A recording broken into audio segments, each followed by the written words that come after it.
اقول يا ناس، عزابي بهالدنيا، ولك جروحي ماني شافي بالحياة، حزين قاعد لوحدي بمنصاص الليالي، عقلي ما يفكر الا باخت شبح الدرعاوي.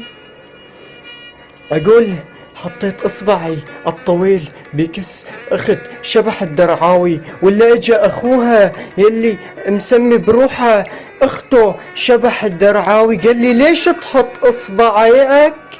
قلت له والله لنيج اختك. اجت شبح الدرعاوي صارت تمصمص بإيري، بعد ما نكت ونكحت اخت شبح الدرعاوي نكح ونيك، راحت خانتني مع واحد اسود.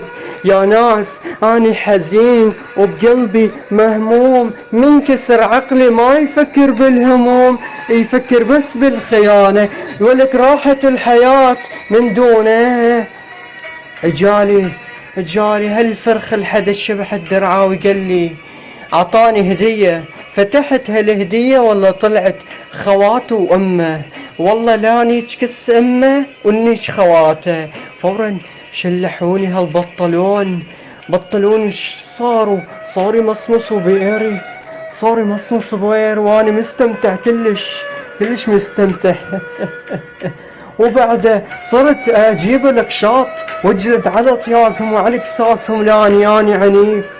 بعدين اخذ حقي واخذ حق خيانة اخذ شبح الدرعاوي، وانتهت القصة بنكاح عيلة شبح الدرعاوي اخو المنيوكة ونيك عيلته. ها ها هاي.